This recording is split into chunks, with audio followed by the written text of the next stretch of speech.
할렐루야, 반갑습니다. 거룩한 주일을 맞이했습니다. 오늘도 하나님 앞에 예배 드릴 수 있는 것은 큰 영광이고 기쁨인 줄로 믿습니다. 마음껏 하나님을 찬양하는 것, 마음껏 하나님을 예배할 수 있다라고 하는 것, 이것은 엄청난 은혜입니다. 엄청난 감사입니다. 오늘 8월 며칠인가요? 17일입니다. 엊그제가 8월 15일. 빨간 글씨였습니다. 광복절이었습니다. 올해는 광복절의 숫자가 좀 의미가 있습니다. 80주년. 광복 80년 되어지는 그러한 해였습니다. 이 땅에 잃어버린 주권을 되찾는 기쁨의 날 광복절을 우리는 엊그제 맞이했습니다. 일제의 강점기 시대 얼마나 어려웠을까, 얼마나 힘들었을까, 특별히 그 속에서 믿음을 지키느라고 얼마나 힘들었을까. 창씨개명, 민족, 우리 조선, 이 민족의 문화를 말살하려고 했던 그러한 일본의 강점기 시대 속에서 그래도 지켜냈던 거죠. 더더구나 믿음을 지켜낸 것, 신사참배 아시나요? 신사참배, 하나님을 경배하는 것, 이거 아니고 신사참배하라. 그 신사참배를 강요하는 것이죠. 그 신사참배가 하나님을 잃어버리게 할 수 있는 상황이었지만은, 그런데 피와 목숨으로, 그리고 교회를 지키고 믿음을 지키고 나라를 지켜냈던 우리의 선배들, 선열들, 우리의 선조들이 있었다는 것, 그리고 그들의 그 수고와 헌신, 그 순교, 그것으로 인하여서 결국은 이 땅에 광복이 오게 되었다라고 하는 것, 그들의 믿음을 생각하면서 감사하고, 그들이 지켜낸 이 조국을 생각하면서 우리는 감사하고, 우리 대한민국 정말 하나님이 보호하사 우리나라 만세되는 그런 놀라운 역사 이루어가야 된다라고 하는 것 보게 됩니다. 그렇습니다. 피와 목숨으로 지켜낸 대한민국, 이 땅의 교회, 그리고 믿음을 우리는 이제 잘 이어받아서 우리는 또 다음 세대, 우리의 다음 세대에 또한 이 나라를 잘 물려주고, 또한 이 나라가, 또한 이 민족이, 그리고 교회가, 믿음이 보존되어지는 역사가 일어나도록 함께 기도해야 될 줄로 믿습니다. 우리 옆 사람하고 인사합니다. 잘 오셨습니다. 큰은혜 받읍시다. 여러분, 요즘 우리 주일마다 나누고 있는 말씀의 주제가 뭐예요? 기도에 대한 이야기였습니다. 기도입니다. 다른 거는 몰라도 기도는 알고 있잖아요, 그죠? 지금 기도에 대해서 계속 우리가 말씀을 전해주고 있는데, 오늘도 계속해서 그 기도에 대한 말씀 나눠보려고 합니다. 오늘 함께 나눌 말씀의 제목이 나왔습니다. 똑같습니다. 어떻게 기도해야 할까요? 제6탄 6번째 시간입니다. 예수님은 제자들에게, 그리고 우리들에게 기도의 기본적 자세를 가르쳐줬다 그랬습니다. 그 기본적 자세가 뭐냐? 외식하는 기도하지 말랍니다. 사람에게 보이기 위하여, 사람에게 보이려고 외식하는 자와 같이 기도하지 말라. 오히려 어디서 기도하라? 어떻게 기도하라? 골방에 들어가서 문을 닫고 은밀한 중에 계신 하나님, 은밀한 중에 지켜보시는 하나님께 기도하라. 그러면 은밀한 중에 계신 하나님께서 너희의 기도를 들으시고 갚아주신다라고 말씀하셨습니다. 그러면서 예수님은 우리에게 기도의 기본적 자세를 가르쳐 주시는 것과 더불어서 실제적으로 어떻게 기도해야 될지, 어떤 기도의 제목을 가지고 어떤 기도를 해야 될지를 알려주셨는데, 그것이 일명 주의 기도, 주기도문이라고 하는 겁니다. 여러분, 우리는 주기도문을 너무 많이 암송해 왔습니다.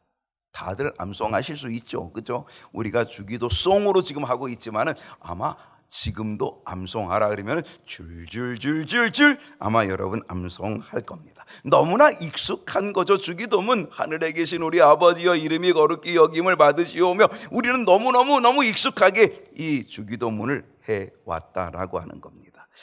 아주 많이 반복했습니다. 아주 오랫동안 반복했습니다. 그러면서 우리는 그 의미와 뜻을 생각하기도 전에 이미 주기도문을 끝내버리고 말 때가 너무 많았다라고 하는 겁니다. 즉 우리는 주기도문을 정말 진심으로 한 적이 그리 많지 않습니다. 주기도문을 어떻게 했습니까?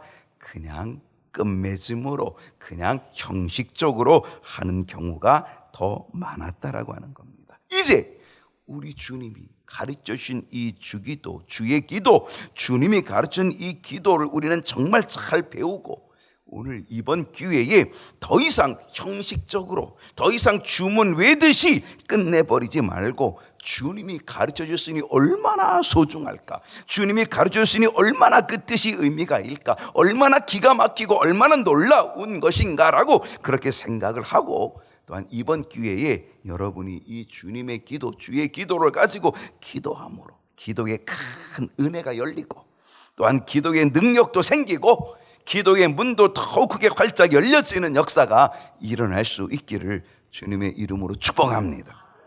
주님께서 가르쳐 주신 이 기도의 첫 번째, 그것은 뭐였냐면 기도의 대상. 기도는 누구에게 한다? 기도는 하늘에 계신 우리 아버지요. 그래서 기도는 누구한테 한다? 하늘에 계신 우리 아버지께 기도한다 라고 하는 것입니다. 기도는 하나님께 드리는 겁니다. 그리고 그 하나님은 어떤 하나님? 하늘에 계신 분. 그 하나님은 어떤 하나님? 전능하신 분. 그 하나님은 어떤 하나님? 능력이 가득하신 분. 그 하늘에 계신 능력의 하나님, 천지를 창조하신 하나님, 그 하나님은 우리의 아버지 되신 하나님. 그러니 여러분, 우리가 아버지 되신 하나님께, 우리의 아버지께 기도를 드리니 얼마나 기쁘고 얼마나 든든하고 얼마나 감사하냐 말이죠. 여러분, 우리의 기도는 하나님 아버지께, 우리 아버지께, 전능하신 하나님께 드리는 거예요. 그러니까 마음껏 감사함으로 드릴 수 있기를 바랍니다. 그러면서 예수님은 기도의 제목을 알려주십니다. 그 기도의 제목의 첫 번째가 뭐였습니까? 이름이 거룩히 여김을 받으시오며. 여러분, 우리의 기도의 가장 먼저, 기도는 하나님께 드리는 것인데, 그 기도의 가장 먼저, 기도의 제목의 첫 번째는 하나님의 이름이 거룩히 여겨지는 것이라고 하는 겁니다. 우리 아버지의 이름이 거룩히 존귀히 여김을 받는 것, 하나님 영광 받으시옵소서, 하나님 찬양을 받아주시옵소서라고 하는 것, 이 기도가 우리에게 가장 1순위, 첫 번째라고 하는 것입니다. 여러분, 기도를 통하여 하나님을 하나님 되게 하고, 하나님을 존귀하게, 하나님의 이름을 영광스럽게, 하나님의 이름을 높여드리는 기도 드릴 수 있기를 소원합니다. 두 번째 기도 제목이 뭐였습니까? 나라가 임하시오며. 나라가 임하시오. 하나님의 나라가 임하여 주옵소서. 하나님께서 다스리는, 하나님이 통치하시는 나라가 임하여 주옵소서. 어디에? 내 안에, 내 속에. 여러분, 이 안에 하나님의 나라가 이루어지면 내 마음이 얼마나 기쁘겠습니까? 내 마음이 천국이 되니 얼마나 좋겠습니까? 얼마나 행복하겠습니까? 하나님이 다스려 주세요. 내 안에 내 마음을 다스려 주세요. 하나님, 우리 가정에 임하여 주시고, 하나님의 나라, 하나님의 통치가 우리 가정에 임하여 주시고, 하나님, 이 교회에 하나님의 통치가, 나라가 이루어지게 하시옵소서. 하나님, 그리고 이 땅에 하나님의 나라가 이루어지게 하시고, 그리고 이 세상에 하나님의 뜻이 이루어지게 하여 주시옵소서. 여러분, 이것보다 더 큰 비전의 기도가 어디 있겠습니까? 이것보다 더 큰 원대한 꿈의 기도가 어디 있겠습니까? 사도행전 1장 8절에 보면 성령이 너희에게 임하시면 너희가 권능을 받고 예루살렘과 온 유대와 사마리아와 땅 끝까지 이르러 내 증인이라. 이거는요, 이 복음이 이루어지는, 복음이 확산되어지는, 이거는 복음의 비전이잖아요. 복음의 비전. 우리는 이것을 위해서 기도하고 전도하는 것인데, 그런데 정말 하나님의 뜻이 내 안에, 그리고 교회의 가정에, 그리고 이 땅에 이루어지는, 그리고 전 세계에 이루어지는 역사가 나타난다라고 한다면, 여러분, 이것보다 더 소중하고 더 원대하고 더 큰 비전의 기도가 어디 있겠냐. 오늘 여러분, 이 꿈을 가지고 기도하실 수 있기를 소원합니다. 세 번째 기도의 제목은 뭐였습니까? 뜻이 하늘에서 이루어진 것 같이 땅에서도 이루어지이다. 내 뜻이 우선이 아니고 내 뜻대로가 아니라 언제나 하나님의 뜻이 이루어지기를 기도하라고 우리 주님이 가르쳐 주셨습니다. 그렇습니다. 내 뜻 아닙니다. 합니다. 하나님의 뜻 이루어 주시옵소서. 이렇게 하나님의 뜻을 구하며 내 뜻 아니고 겸손히 하나님의 뜻을 구하며 그렇게 기도하면 하나님은 가장 좋은 것으로, 가장 분명한 것으로, 가장 확실한 것으로 하나님의 뜻이 나타나게 될 것이고, 하나님의 뜻이 내게 이루어지게 될 것이고, 그리고 하나님께 영광이 되고 우리에게는 큰 은혜가 되는 역사가 반드시 나타나게 될 줄로 믿습니다. 네 번째 기도의 제목은 오늘 우리에게 일용할 양식을 주옵시고. 이것은 매일매일 하나님께 맡기고 하나님께서 인도해 주실 것을 믿는 믿음의 신뢰의 기도라, 그렇게 얘기했습니다. 하나님은 나의 목자십니다. 나의 목자시니까 하나님이 나의 목자가 되시고 하나님이 내 인생의 주인이 되어주신다는 거죠. 그걸 인정하는 겁니다. 그래서 매일매일 하나님 나의 목자가 되어주셔서 나를 이끌어 주십시오. 그래서 매일매일 내게 일용할 양식으로 공급해 주시옵소서라고 하는 겁니다. 여러분, 하나님께서 우리의 목자가 되어주시면 양이 된 우리들은요 정말 부족함이 없습니다. 여호와는 나의 목자시니 내게 부족함이 없으리로다, 이렇게 고백하게 될 수밖에 없다는 거죠. 모든 것들을 일용할 양식으로 공급해 주셔서 내가 필요한 매일매일의 모든 것들이 공급되어지는 역사, 부족함이 없는 역사, 그래서 내 잔이 넘치는 역사가 반드시 나타나게 된다라고 하는 것. 오늘 우리는 이 기도를 드리라, 우리 주님이 가르쳐 주셨습니다. 그리고 다섯 번째 기도의 제목이 뭐였습니까? 우리가 우리에게 죄 지은 자를 사하여 준 것 같이 우리 죄를 사하여 주시옵고. 우리 지난주 배웠던 예수님께서 가르치신 기도 가운데 주의 기도, 주기도문 속에 가장 어려운 것, 가장 마음에 걸리는 대목이 바로 이 다섯 번째 기도 제목입니다. 우리가 우리에게 죄 지은 자를 사하여 준 것처럼 우리 죄를 사하여 주시옵소서. 나의 죄를 사하여 주시옵소서. 여러분 용서하셨나요? 옆에 분하고 용서하셨나요? 정말 그거 용서해야 용서받는다라고 하는 것, 이 용서의 원리라고 하는 것이잖아요. 우리는 엄청나게 용서받으면서 우리는 다른 사람의 잘못, 그 조그만 잘못에 대해서는 조금도 용납하지 못하고 용서하지 못하는 아주 이기적인 존재. 그래서 이 이기적인 존재를 제가 뭐라 그랬어요? 뻔뻔한 사람. 뻔뻔한 존재. 하나님 앞에 뻔뻔하기 이를 데 없는 우리들이었다라고 그렇게 이야기했습니다. 그런데 여러분, 오늘 우리가 이 반드시 용서의 원리를 가지고 우리가 우리에게 나에게 죄 지은 자를 내가 용서해 준 것처럼 하나님 나의 죄를 용서해 주십시오라고 하는 이 용서의 원리를 가지고 우리가 기도할 수 있다면 우리는 이 기도를 통하여서 하나님의 엄청난 용서의 은혜를 받게 되게 될 줄로 믿습니다. 오늘은 여섯 번째 기도 제목입니다. 오늘 무엇일까? 오늘은요 마태복음 6장 13절 그 중에 상반절만 이야기할 겁니다. 우리를 시험에 들게 하지 마시옵고. 우리를 시험에 들게 하지 마시옵고. 여러분 얼마만큼 시험에 드셨습니까? 여러분 신앙생활하면서 몇 번 시험 드셨습니까? 꽤 많이 드셨죠.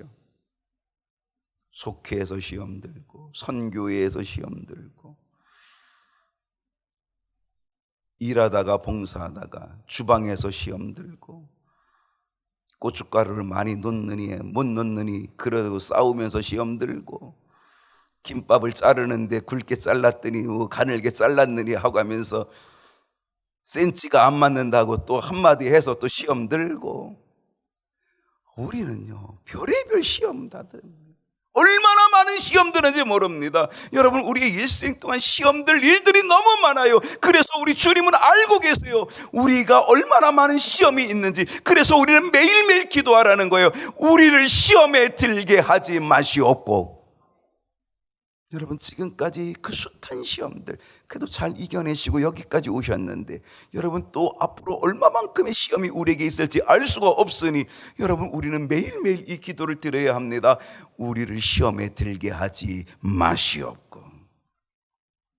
이제 우리는요 예수님께서 가르친 이 주의 기도, 주기도문의 이 지금 끝자락으로 가고 있어요. 주기도문, 우리가 마태복음 6장 9절부터 우리가 보았는데 이 9절부터 13절까지가 주기도문이거든요. 그러니까 오늘 13절이에요. 13절. 이 마지막 한 구절이 이제 남아 있는 거거든요. 끝부분을 향해 우리가 가고 있는데, 지금까지는 하나님의 영광, 하나님의 나라, 하나님의 뜻을 구하라고 했습니다. 그리고 일용할 양식을 구하라 그랬고요, 용서의 원리로 기도하라고 가르쳐 주신 예수님께서는요, 오늘 이제는 기도의 끝자락에 뭐라고 얘기하냐면 우리를 시험에 들게 하지 마시옵고 이렇게 기도하라, 그렇게 가르쳐주고 있습니다.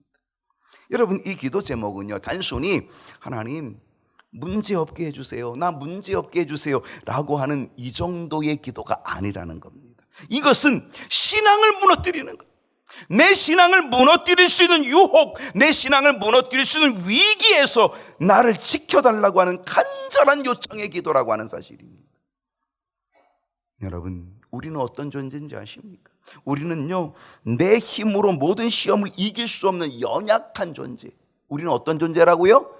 연약한 존재입니다. 그렇기 때문에 예수님께서 우리들이 이 시험에 빠지는 것 너무 잘 알아요. 그러니까 너희들 시험에 언제든지 빠진다, 시험이 언제든지 있다. 그러니 시험의 자리에 빠지기 전에 하나님께 시험의 자리에 빠지지 않도록 매일매일 기도하라는 거예요.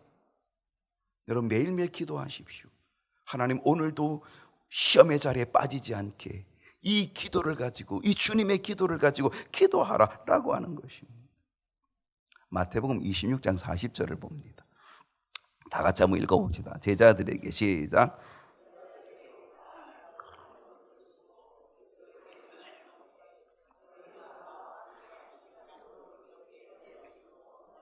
여러분, 이 말씀은 예수님께서 겟세마네 동산에서 십자가를 앞에 두고, 이제 예수님은 내일 십자가를 지셔요. 내일이면 십자가를 지셔요. 그 예수님이 그 십자가를 앞에 두고 예수님이 지금 기도하고 있어요. 아주 막 땀방울이 핏방울이 될 정도로 기도하고 계셨어요. 왜? 지금 내일 어떤 시험이 있어요? 예수님은 당신의 시험이 있어요. 내일 무슨 시험? 십자가를 져야 되는 시험. 십자가. 하나님 앞에 기도하는 거예요. 하나님, 아버지요, 내일 십자가의 시험, 이 십자가의 시험에서 내가 실패하지 않도록, 하나님, 이 십자가의 시험에 내가 빠지지 않도록, 하나님, 이 십자가의 시험을 내가 이길 수 있도록. 지금 우리 주님은요, 그 땀방울이 핏방울이 될 정도로 지금 기도하고 계시고 있었다는 거예요. 근데 함께 갔던 제자들은 뭐 하고 있어요? 자고 있는 거예요. 예수님이 그렇게 기도하다가 오다 보니까 제자들이 자고 있는 거예요. 함께 기도로 동역해 주기를, 함께 기도로 중보해 주기를 원했는데 제자들은 콜콜 지금 예수님의 마음과는 아주 멀게 다르게 지금 잠을 자고 있다는 거죠. 그때 예수님께서 제자들에게 오셔갖고 이렇게 말씀하시는 거예요.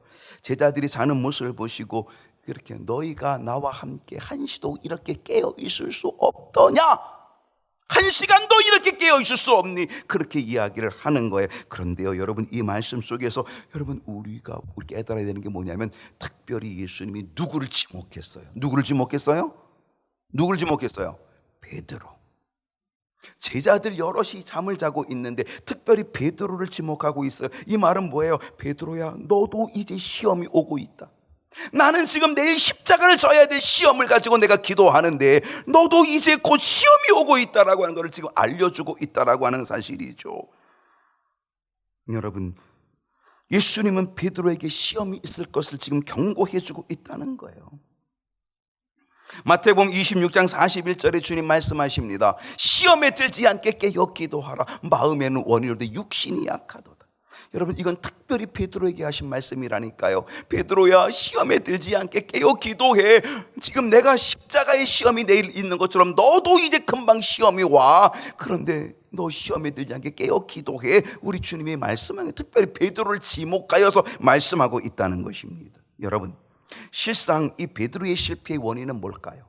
베드로의 실패의 원인은 다른 거 아닙니다. 시험에 들지 않게 깨어 기도하지 않은 것, 깨어 기도하지 않은 것, 시험에 들지 않게 깨어 기도해야 되는데 그렇지 못한 것, 그것 때문에 베드로는요 시험에 빠지고 말았습니다. 예수님을 모른다고 3번씩이나 부인합니다. 그것도 저주하면서 그것도 맹세하면서 예수님을 모른다고 부인했다라고 하는 사실입니다. 여러분, 여기서 우리가 깨달아야 될 교훈이 있습니다. 그것은 뭐냐면요, 우리 스스로가 강하다고 생각할 때, 우리 스스로가 강하다고 생각할 때, 그때가 가장 어떤 때다? 위험한 때다. 여러분 스스로 지금 강하다고 생각하십니까? 그러면 가장 위험한 때입니다.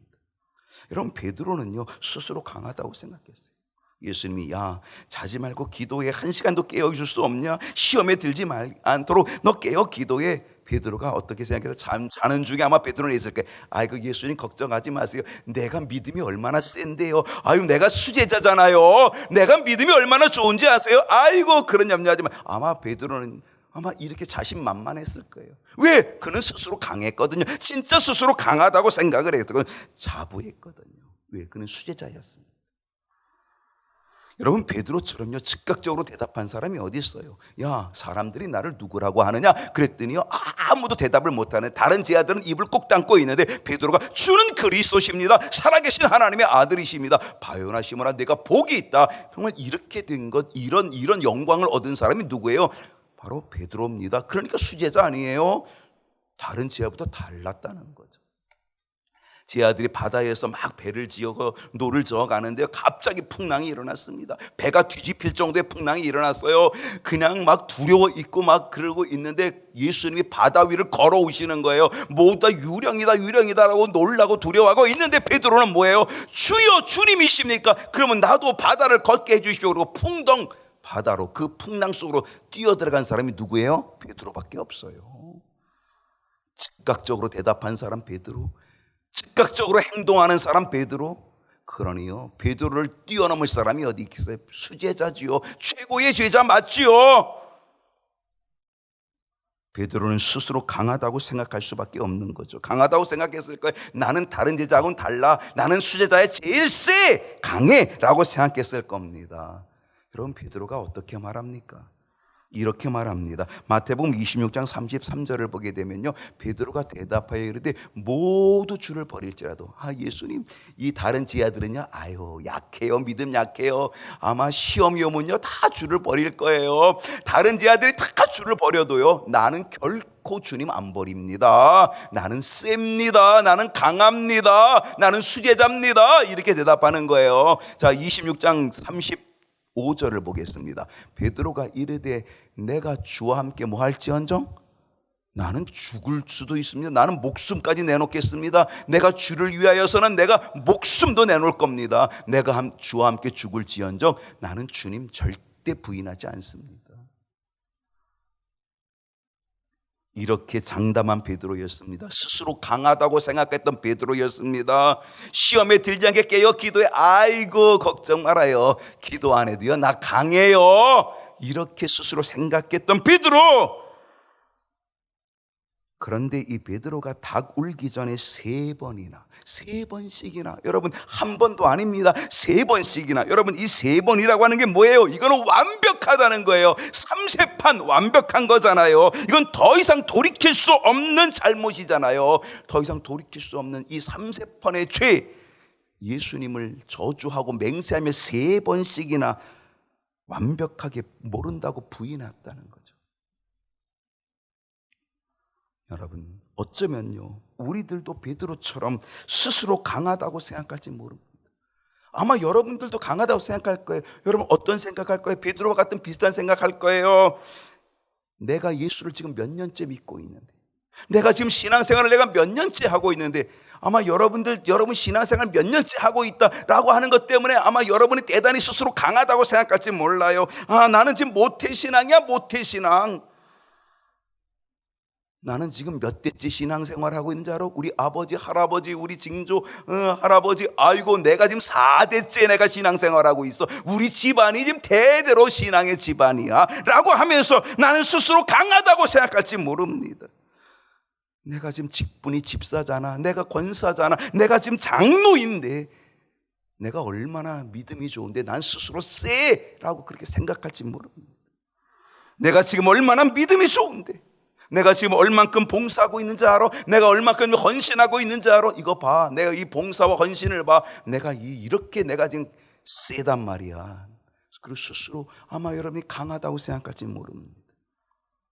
그래서 여러분, 그것 때문에, 내가 스스로 강하다고 하는 이것 때문에 시험에 들지 않게 깨어 기도하라고 하는 이 주님의 말씀이 귀에 안 들어오는 거죠. 시험에 들지 말게 하시옵소서라고 하는 이 주님이 가르친 이 기도를 너무 가볍게 여기고 있는 거죠. 그래서 이 기도를 가지고 기도하지 않거나 이 기도의 제목으로 기도하지 않고, 그리고 이 기도의 제목은 결코 나한테는 필요하지 않다라고 그렇게 생각할지 모른다. 그래서 우리는 이 기도를 진지하게 진심으로 기도하지 않을 수도 있다는 사실입니다. 이제 여러분, 지금부터, 아니 오늘부터, 이 시간부터 우리는 이 기도를 진심으로 매일매일 드릴 수 있게 되기를 소원합니다. 우리는 매일매일 이 기도를 드려서, 어떤 기도라고요? 우리를 시험에 들게 하지 마시옵고, 하나님 오늘도 시험에 들지 않게 하여 주옵소서. 오늘 이 기도 정말 주님 앞에 진심으로 드리는, 그래서 시험에 들지 않는 믿음의 삶 되어질 수 있기를 축복합니다. 여러분, 시험에 들게 하지 마시옵고, 여기서 말하는 이 시험은 어떤 시험일까? 여러분, 성경에 보게 되면요, 시험은 크게 두 가지가 있어요.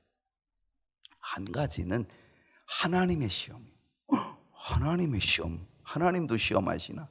야고보 기자는 사실 이렇게 얘기했어요. 하나님은 누구에게도 시험받지 않고 아무도 시험하지 않는다. 하나님은 그렇게 말씀했어요. 이 야고보 기자가 얘기한 건데, 근데 성경에 보면은요, 야고보 기자가 얘기한 그것은 또 다른 의미가 있어요. 성경에 보면 하나님이 시험하시는 경우도 있었다는 거죠. 하나님의 시험이 있어요. 창세기 볼까요? 자, 창세기 22장 1절을 보면 다 같이 읽어봅시다. 시작. 그 일 후에 하나님이 아브라함을 뭐 하시려고? 시험하시려고 그를 부르시되 아브라함아 하시니 그가 이르되 내가 여기 있나이다. 하나님이 아브라함을 시험하시려고 그를 불렀다는 거예요. 아브라함아 하고 불렀다는 거예요. 그랬더니 아브라함이 하나님 제가 여기 있습니다 라고 그렇게 대답을 했다는 거죠. 여러분, 하나님께서 아브라함을 시험하시려고, 여러분 뭘 시험했어요? 어떤 시험했어요? 아브라함아 너 아들 있지? 예, 아들이 있습니다. 100세에 얻은 아들이 있습니다. 그 아들 귀하지? 맞습니다. 100세에 얻었으니 얼마나 아들이 귀하겠어요? 100세에 얻었으니까. 그랬더니 하나님 뭐라 그래요? 야, 저 모리아 산이 있지? 거기 3일 길을 걸어가면 모리아 산이 있는데 내가 3일 길을 그 이삭과 함께 걸어가서 그 모리아 산에 가서 그 아들을 죽여. 그 아들을 죽여. 그 아들을 토막을 내, 각을 떠. 그래가지고 제단에다 올려놓고 그리고 번제로 태워서 나한테 바쳐. 그게 아브라함에게 준 시험이었다.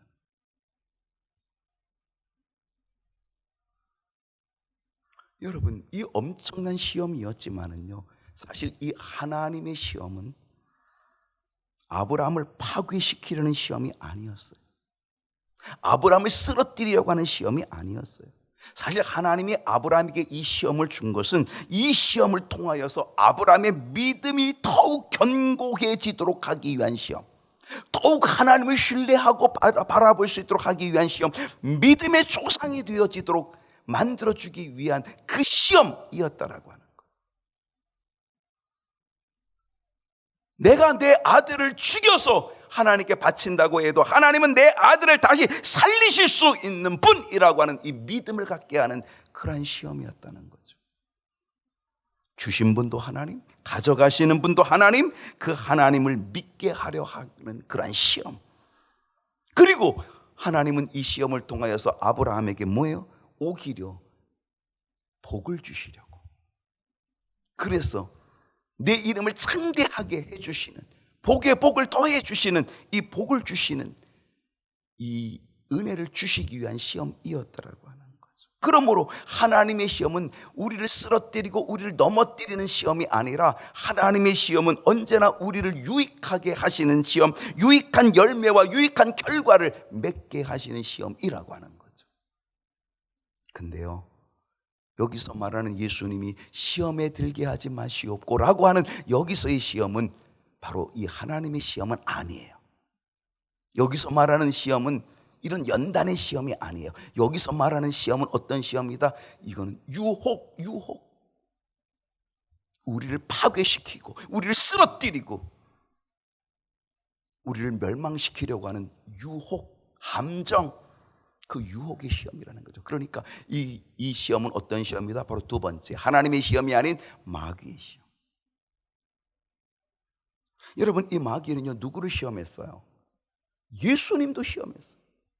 하나님의 아들로 이 땅에 오신 예수님조차도 마귀가 시험했어요. 그리고 예수님이 40일 금식했더니 이 마귀가 예수님을 시험하잖아요. 뭐로 시험했어요? 야, 배고프지? 이 돌을 가지고 떡을 해 먹어. 너 성전 꼭대기에서 뛰어내리면 천사가 받쳐줄 거야. 그럼 영광을 얻을 거야. 한번 해봐. 나한테 한번 절하면 이 천하만국 다 줄게. 그러면서 예수님을 시험했어요. 뭐로? 함정으로, 유혹. 먹을 것을 가지고 유혹하고 명예를 가지고 유혹하고 그리고 이 천하만국의 물질과 영광을 가지고 유혹하고 그 유혹. 마귀는요, 예수님조차도 유혹했다는 거죠. 그래서 이 마귀는요, 예수님조차 유혹했으니 우리를 유혹하는 거는 이거는 뭐 너무나 당연한 거죠. 뭐라 그랬습니까? 우는 사자와 같이 삼킬자를 두루 다니며 삼킬자를 찾는 것이 마귀다라고 하는 거죠. 그러니까 이 마귀는 유혹하여 우리를 쓰러뜨리고 파멸시키는 그 시험을 우리에게 주고 있다라고 하는 겁니다. 우리 예수님은 이미 마귀의 시험을 받아보셨잖아요. 예수님조차도 시험하는 이 마귀를 경험해 보셨잖아요. 그러니까 예수님이 와, 나도 시험할 정도라고 한다면 우리들을 시험하는 것, 이건 아무것도 아니겠구나. 이미 알고 계신 거예요. 그러니까 예수님이 그 기도를 가르쳐 주신 거예요. 시험에 들지 말게 하옵시고 이거를 기도해라 라고 하는 거죠. 이 기도를 가르쳐 준 거죠. 왜? 더 이상 쓰러지면 안 돼. 더 이상 마귀의 유혹에, 마귀의 시험에, 마귀의 계략에 빠지면 안 돼. 우리를 쓰러뜨리고 파멸시키는 이 마귀의 전략에 결코 넘어가면 안 돼. 그래서 언제나 매일같이 기도에 시험에 들지 말게 하옵시고 이 기도하라는 겁니다. 여러분, 오늘 우리는 매일매일 이 기도를 드려야 될 줄로 믿습니다. 어떤 기도입니까? 마태복음 6장 13절 기도입니다. 우리를 시험에 들게 하지 마시옵고 우리를 시험에 들게 하지 마시옵고. 여러분, 이제 우리는 이 기도를 어떤 마음으로 드리면 좋을까? 오늘 주제입니다. 자, 오늘 어떤 마음으로 이 기도를 드리면 좋을까? 그 첫 번째는 이런 마음입니다. 겸손입니다. 우리를 시험에 들게 하지 마시옵고. 여러분, 우리가 이 기도를 드린다는 것은요, 하나님 앞에 겸손을 보여주는 기도입니다. 이 기도는 겸손히 나의 연약함을 인정하는 기도가 된다라고 하는 겁니다. 이 기도에는요, 이 마음이 담겨집니다. 어떤 마음이 담겨지냐면요, 하나님, 나 연약합니다. 하나님, 나 부족합니다. 하나님, 나 연약한 존재입니다. 내 힘으로는 유혹을, 내 힘으로는 시험을 이길 수가 없습니다. 그러니 시험에 들지 않도록 하나님의 은혜 주시옵소서. 이 기도예요. 시험에 들지 말게 하옵소서라고 하는 거예요. 하나님, 나 연약한 거 아시죠? 나 연약하니까, 그 시험에 빠지기 쉬우니까, 나 그 시험 이기기 어려우니까 하나님, 나를 붙들어 주세요. 그래서 시험에 들지 않도록 나를 붙잡아 주시고 하나님 은혜 베풀어 주옵소서. 여러분, 베드로의 실패가 뭡니까? 베드로는 스스로 강하다고 그렇게 생각한 거죠. 강하다고, 그 강하여 기도하지 않음으로 인하여 시험에 들었던 거죠. 그런데 우리는 이제는 이 교만함을 내려놓고, 스스로 강하다는 교만함을 내려놓고 겸손하게 시험에 들지 말게 하옵소서. 나 연약합니다. 그러니 하나님의 은혜로 시험에 들지 않게 하나님 붙들어 주세요. 이건 겸손한 마음으로 하는 기도라고 하는 거예요. 이제 우리가 이 기도를 어떻게 하면 좋을까? 두 번째는요, 인도하심입니다. 우리를 시험에 들게 하지 마시옵고 라고 하는 것은요, 하나님의 인도하심을 구하는 기도입니다. 하나님, 오늘 제 발걸음을 지켜주시옵소서. 이런 기도예요. 하나님, 유혹의 자리에 가지 않게 해 주시옵소서. 하나님, 나를 인도해 주시옵소서. 시험에 빠지지 않게 나를 인도해 주시옵소서. 내 발걸음 지켜주시고 유혹의 자리에 가지 않게 붙잡아 주시고, 그래서 하나님께서 인도하여 주시길 원하는 기도, 오늘 우리가 이 기도를 드리면 하나님은 반드시 우리의 발걸음을 인도해 주실 줄로 믿습니다. 어떤 마음일까요? 세 번째는요, 보호입니다. 우리를 시험에 들게 하지 마시옵고라고 하는 이 기도를 드린다는 것은요, 마귀의 공격으로부터 보호해 주시기를 구하는 기도인 거죠. 하나님, 십자가의 보혈로 내 머리끝부터 내 발끝까지 그 십자가의 보혈로 나를 덮어주시고 악한 자의 괴계를 깨뜨려 주시옵소서. 바로 이런 기도거든요. 우리가 이렇게 기도하면 이 기도 속에 하나님께서 지켜주시고 보호해 주시는 은혜가 있게 될 줄로 믿습니다. 네 번째는 뭘까요? 무장입니다. 우리를 시험에 들게 하지 마시옵고라고 하는 거는요, 이거는 나를 무장시켜 주세요. 하나님의 말씀으로 무장시켜 주세요. 성령의 능력으로 무장시켜 주세요 라고 하는 거거든요. 하나님, 오늘도 말씀으로 나를 붙잡아 주시고 오늘도 성령님의 능력으로 진리 가운데 걸어갈 수 있도록 나를 무장시켜 주시옵소서.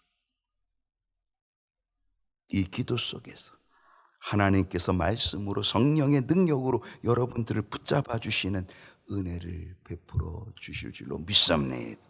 이제 우리는 매일매일 이 기도를 드릴 수 있기를 바랍니다. 어떤 기도입니까? 마태복음 6장 13절의 기도, 우리를 시험에 들게 하지 마시옵고, 우리를 시험에 들게 하지 마시옵고. 날마다 이 기도를 통하여서 이 기도로 승리하는 저와 여러분 되시기를 주님의 이름으로 축복합니다. 기도하겠습니다.